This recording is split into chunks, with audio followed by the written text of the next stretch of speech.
Hello and welcome back to my channel, Mend with Mare.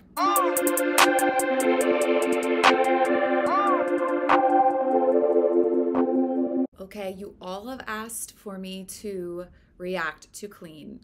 So I have heard Clean before. I am familiar with the 1989 album. I haven't listened to it in a really long time. This will be fun for me. So it's gonna be kind of like a reaction analysis. And I'm not gonna waste any more time. Let's just get into it. The drought was the very worst.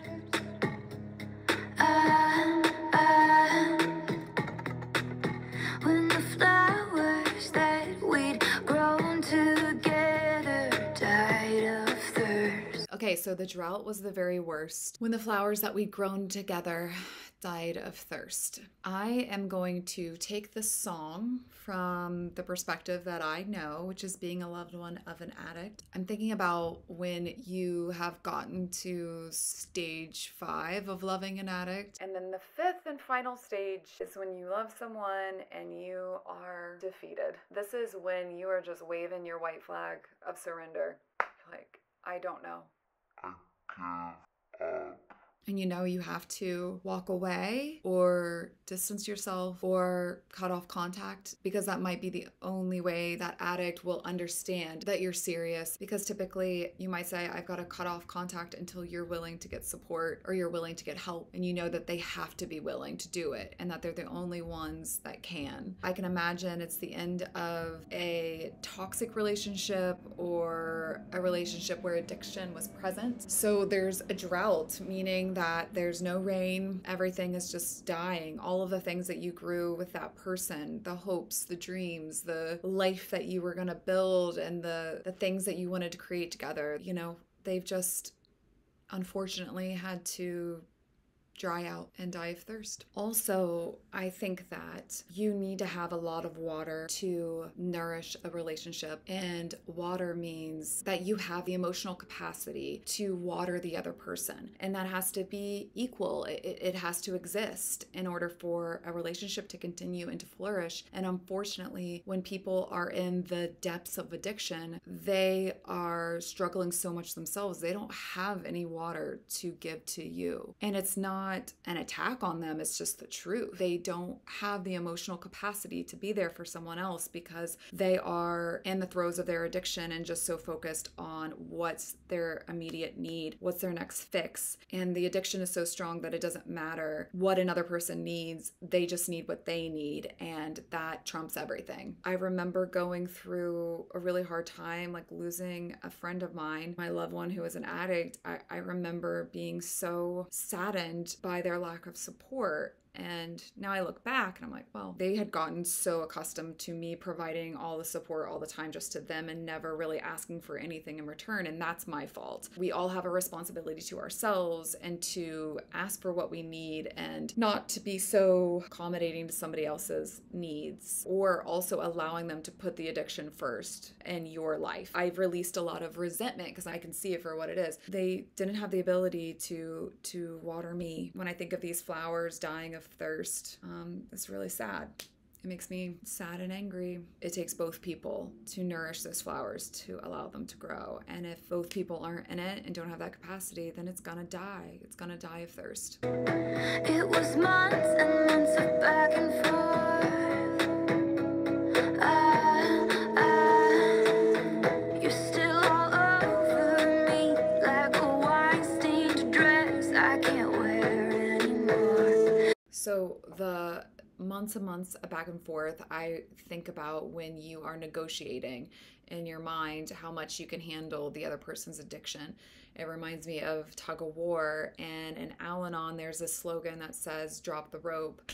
And it takes a while for you to learn that, you know, you don't have to keep pulling and tugging on the rope with them. You can drop it. Like, that's a choice that you can make. You can walk away. You can realize it's not your fight. Sometimes it takes quite a lot of back and forth until you recognize and you believe that you can actually do that. When I think of loving an addict, it's like you always will be a part of me, but I can no longer wear your decisions. I can no longer wear your choices and your behaviors that negatively affect me. It's damaged now, and I'm not going to wear it anymore. You're still on me, but I'm not going to wear it anymore. On my head as I lost the war, and the sky turned black like a perfect storm. Hung my head as I lost the war, and the sky turned black like a perfect storm. Oftentimes, whenever you love an addict, you will fight for them. You will get into the trenches yourself to try to fight their addiction for them.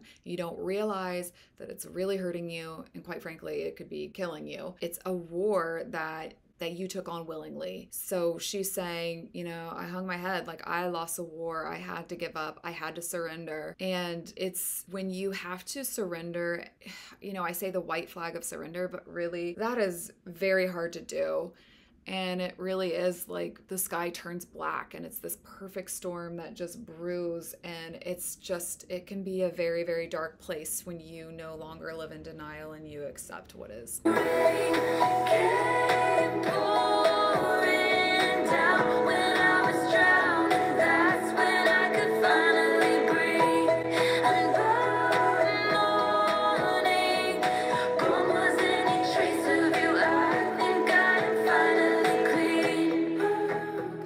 I know what this feels like. When you get hit with too much, the addiction is destroying your life.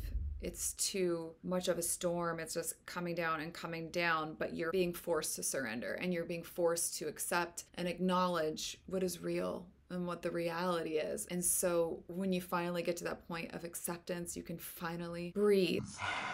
And you think about how oftentimes loved ones of addicts are always protecting the addict, and it's this role that you take on. Quite frankly, it's stressful. So when you finally surrender and it's like the rain is pouring down, the truth is out, this is where I am, I had to walk away, and then you can finally breathe because of that. You're not chained to their decisions because you feel like every decision that they make is one that they chose over you, but also one that impacts you. So the storm happened, came pouring down. If you're an addict, if you've purged everything or you've had one last bender and then, you know, the next day you're like, it's gone, there's no more. But I'm taking it from a loved one of an addict, and I think that by morning, you know, you let the rain pour down on you and it washed you clean of all of your perceived responsibility, guilt, pressure you put on yourself to be everything for someone and to save someone. It's when you know you can. When the butterflies turned to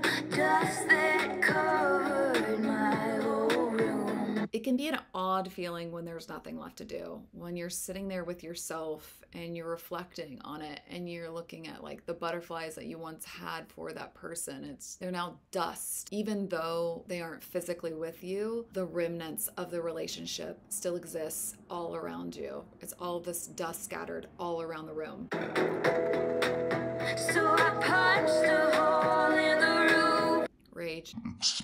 Let the flood carry away all my pictures of you. The frustration surrounding what life could have been, that there were once beautiful butterflies between the two of you, and now it's dust and the remnants of the relationship everywhere, and you're angry that it had to be this way.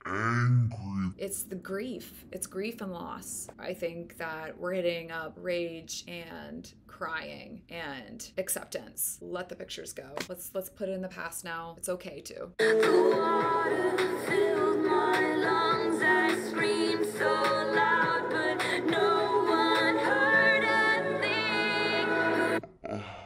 I feel like I know this. I know this feeling where you're almost suffocated by being inundated with all of the memories, all of the sadness, all of the loss of the relationship and the life that you built, even the loss of the person who they were before the addiction happened. And it's just like it's filling up your whole lungs, and you're screaming for truth, for answers, for understanding why this is even happening to you. But no one's hearing it because you are alone with it. No one else can feel it but you. No one else is going through it but you. It's powerful. 7 months sober, I must admit.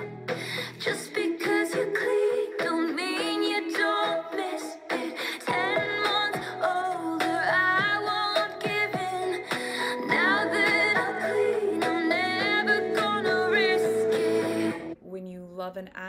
and you are clean of the relationship, the struggle, the pain of it, when you've gone 10 months, I don't exactly know what that's like, but if you've gone a whole 10 months being clean of it, you're not going to miss it. Also, the chaos, because we get very familiar with that, but also miss the person. You know, it's never easy to walk away from someone that you love, and when you choose yourself, like, you know that you're better off without them if they're going to choose to continue down a path that doesn't align with who you are. 10 months older, I won't give in. Now that I'm clean, I'm never gonna risk it. That's saying, like, I care about myself. I love myself. That is the deep self-love I've talked about in another video, my first video, that you're like, no, I'm not gonna risk it. I am going to protect myself and keep myself safe. I'm not gonna go down that road again because I know the destruction and the pain that it caused me. The drought was the very worst.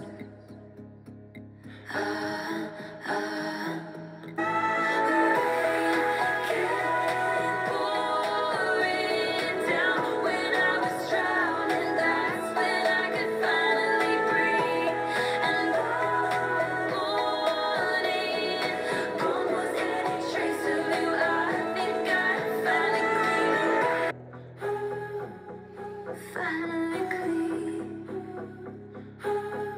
Think I'm finally clean.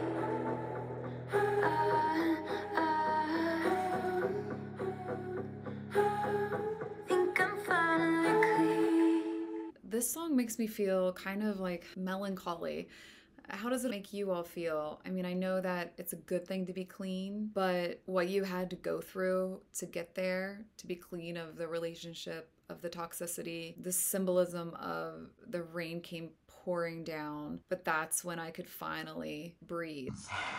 It's acceptance, like accepting things for what they are is really hard. I think that it's what causes me the biggest distress is not accepting the way that things are. I'll look at my loved one that's an addict and know and remember all of the good parts of them and that I don't want them to be defined by it, but also knowing that it's hurting me and that I have to do what's best for myself. When you truly accept your circumstances, like, you can finally breathe. You're taking it all in. You're allowing yourself to feel all the emotions of that storm, and you're allowing pain and the rain to just like wash out everything that was all the remnants. You're allowing it to wash out. And it's just, you know, it can be applied in so many different ways, but when I heard it, that's how it spoke to me. Thank you all for recommending this. I'm gonna do a few other ones along with more video content. Please let me know what you want to see. Thank you again, and like and subscribe. Please take care. I'll see you soon.